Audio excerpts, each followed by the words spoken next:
Career guidance कार्यक्रम में श्रोताओं, आज हमारे मेहमान हैं प्रोफेसर राजेश बहुगुणा, जो लॉ कॉलेज देहरादून के डीन और उत्तरांचल विश्वविद्यालय के उप कुलपति हैं।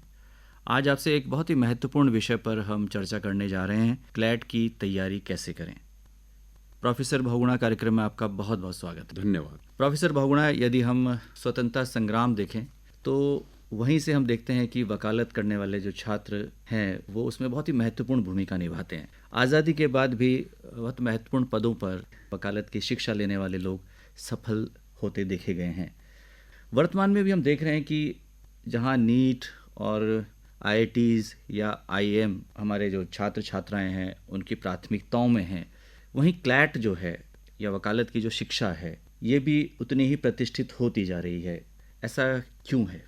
आपने बिल्कुल ठीक कहा है कि देश की आज़ादी से लेकर के और अब तक बड़े ही महत्वपूर्ण पदों पर, चाहे वो राजनीति के पद हों या अन्य पद हों, विधि स्नातक ने अपना एक अलग स्थान बनाया है। पिछले कुछ सालों में विधि शिक्षा में क्रांतिकारी परिवर्तन आए हैं।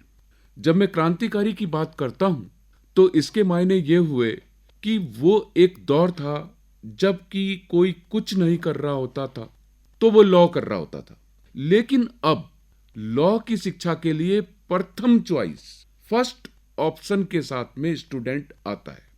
और इसके कारण ये है कि लॉ ग्रेजुएट्स के लिए आज सीरीज ऑफ एवेन्यू ओपन हो चुके हैं, चाहे वो फिर लॉ फर्म्स हो या पारंपरिक कोर्ट प्रैक्टिस हो, जुडिशियल सर्विसेज हो, कॉरपोरेट सेक्टर हो, और यहां तक कि आज नॉन प्रैक्टिसिंग लॉयर्स के लिए भी प्लेटफॉर्म खुल चुके हैं।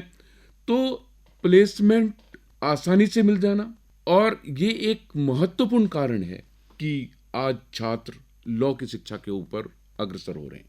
कॉमन लॉ एडमिशन टेस्ट यानी संयुक्त विधि प्रवेश परीक्षा, ये क्या है और ये कब कब आयोजित की जाती है? देखिए, देश में करीब 22 नेशनल लॉ यूनिवर्सिटीज हैं और 22 नेशनल लॉ यूनिवर्सिटीज का मिलकर के एक कंसोर्टियम बनाया गया है, जिनका कार्य ये होता है कि वो राष्ट्रीय स्तर पर लॉ एडमिशन के लिए परीक्षा का आयोजन करें। उसी का संयुक्त नाम क्लैट है, कॉमन लॉ एडमिशन टेस्ट। सो ये साल में एक बार किया जाता है और इसकी जो प्रिपरेशन है वो करीब 6 महीने पहले तैयार हो जाती है। मसलन कि अगर हम क्लैट 2022 के बारे में बात करें तो इसका नोटिफिकेशन 26 दिसंबर 2021 को ही हो चुका था। फिर एप्लीकेशन आमंत्रित की गई और अब जो इसकी परीक्षा 19 जून को होने जा रही है, ये ऑफलाइन परीक्षा होगी। पुराने आंकड़े बताते हैं कि करीब 70,000 छात्र पूरे देश से इस परीक्षा में बैठते हैं और करीब 2,800 सीट्स हैं। ये 2,800 सीट्स नेशनल लॉ यूनिवर्सिटी उनको अलॉट की गई हैं। इसके अतिरिक्त देश के 52 अदर यूनिवर्सिटीज, जिसमें प्राइवेट यूनिवर्सिटीज और कॉलेज शामिल हैं, वो भी क्लैट स्कोर का इस्तेमाल करते हैं।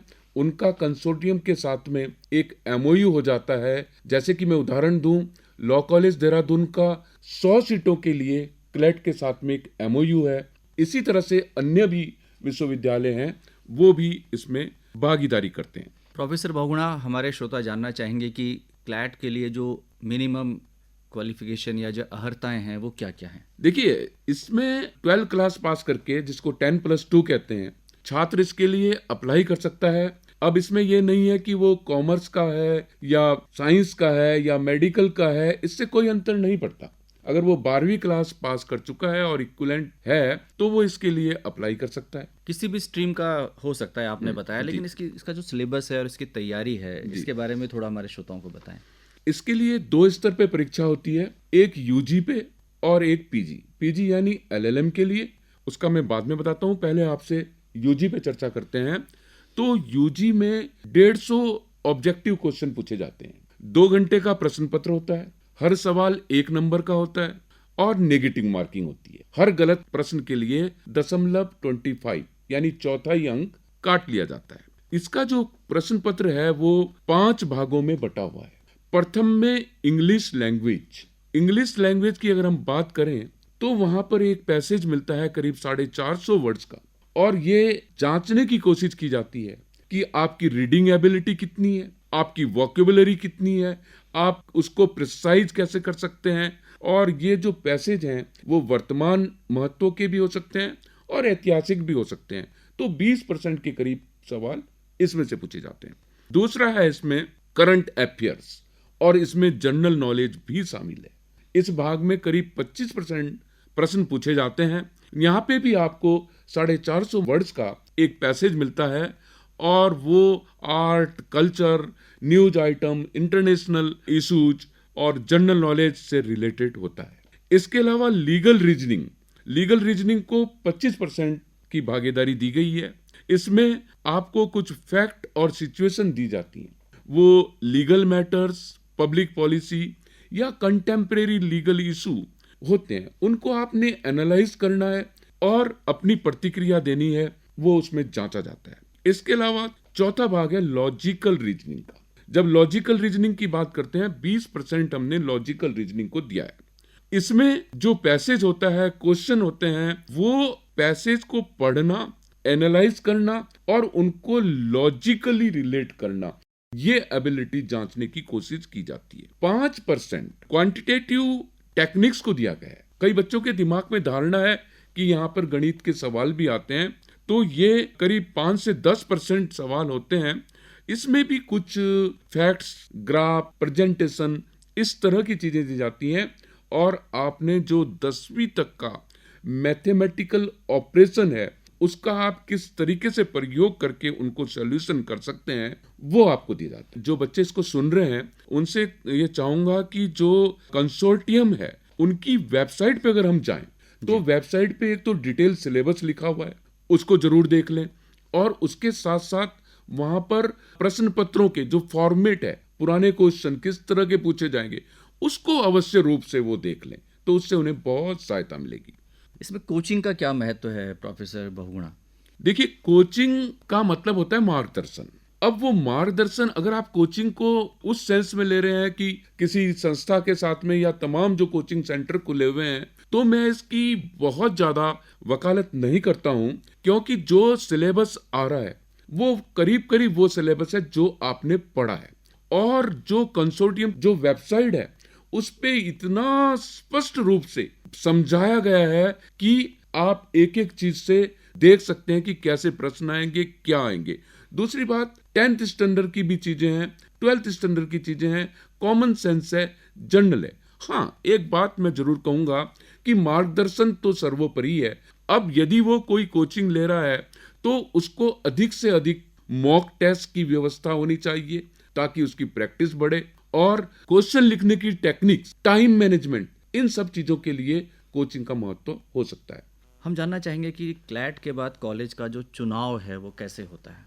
कॉलेज का चुनाव एक अहम निर्णय है, और इसके लिए मेरा मानना है कि सर्वप्रथम आपको ये जानना चाहिए कि आपको किस तरह के कॉलेज में जाना है। देश में जो कॉलेज लॉ की शिक्षा दे रहे हैं उनका अपना अपना एक यूनिक सेलिंग पॉइंट, यूएसपी होता है। कुछ कॉलेजेज कॉरपोरेट सेक्टर के लिए जाने जाते हैं, कुछ कॉलेजेज ऐसे हैं जो कि इसलिए जाने जाते हैं कि वहाँ जुडिशियल ऑफिसर्स या सिविल सर्विसेज को मद्देनजर रखते हुए पढ़ाई की जाती है। तो नॉर्मली जो लॉ कॉलेजेज हैं उनमें जो बच्चा जाता है उसके दिमाग में कॉरपोरेट सेक्टर ज्यादा होता है, लॉ फर्म ज्यादा होती है। तो जो टॉप रैंक पुराने कॉलेजेज हैं उन कॉलेजेज को प्राथमिकता दी जाती है। लेकिन अगर 22 कॉलेजेज में उसका नाम नहीं आया तब क्या करें? तो मेरा यह मानना है कि जो छात्र आने वाले टाइम में जुडिशियल सर्विसेज या सिविल सर्विसेज को चुनना चाह रहे हैं या उस तरफ जाना चाह रहे हैं, तो उन्हें ट्रेडिशनल यूनिवर्सिटीज उनकी तरफ जाना चाहिए, या उनको ट्रैक रिकॉर्ड्स देखने चाहिए कि कौन से कॉलेजेज और कौन सी यूनिवर्सिटी से अधिकतम छात्र जुडिशियल सर्विसेज में निकले हैं। मसलन मैं यहाँ पे कोट करना चाहूंगा कि पिछले 4 सालों में लॉ कॉलेज देहरादून से करीब 56 छात्र जुडिशियल सर्विसेज में निकले हैं। इसी तरह से बहुत सारी ट्रेडिशनल यूनिवर्सिटीज हैं जिनका ध्यान इस तरफ रहता है। अब जानना चाहेंगे आपसे कि एक बार तैयारी की, चयन नहीं हो पाया तो छात्र के पास क्या विकल्प है, और जो छात्र इसमें प्रवेश करना चाहते हैं उनके लिए कोई संदेश आपका? देखिए, प्रथम बात तो अगर क्लैट आपका सपना है तो आपको सबसे ज्यादा क्लैट के सिलेबस पर फोकस करना चाहिए और उसका एक ही गुरु मंत्र है, आपको रीडिंग की प्रैक्टिस, जो आज छात्र भूलते जा रहे हैं। रीडिंग, एनालिसिस, क्विक रीडिंग और उस पे प्रतिक्रिया। लॉ का हर छात्र जिसमें लीगल एप्टीट्यूड होता है वो हर चीज पे प्रतिक्रिया देता है, वो लीगल ओरिएंटेड होती है। इस तरफ जाएं और रेगुलर प्रैक्टिस करें, ज्यादा से ज्यादा मॉक टेस्ट करें और अगर सिलेक्शन नहीं होता है तो बिल्कुल निराश ना हो। नेशनल लॉ स्कूल के अतिरिक्त इस देश में काफी यूनिवर्सिटी और कॉलेजेज हैं जिनके अपने कीर्तिमान हैं और मैं ये निसंदेह तौर पे कह सकता हूं कि बहुत सारे हमारे छात्र ऐसे होते हैं जिनका प्रथम 4-5 नेशनल लॉ यूनिवर्सिटी के अलावा टारगेट नहीं होता, वो अन्य यूनिवर्सिटी और कॉलेजेज में जाते हैं। प्रोफेसर राजेश बहुगुणा, आज आपने हमारे युवा साथियों को क्लैट परीक्षा से संबंधित इतनी महत्वपूर्ण जानकारी दी। निश्चित तौर पर इस जानकारी का वो लाभ उठाएंगे और यदि क्लैट उनका सपना है तो उस सपने को साकार करेंगे। आकाशवाणी स्टूडियोज में आने पर प्रोफेसर राजेश बहुगुणा, आपका बहुत बहुत आभार, बहुत बहुत धन्यवाद।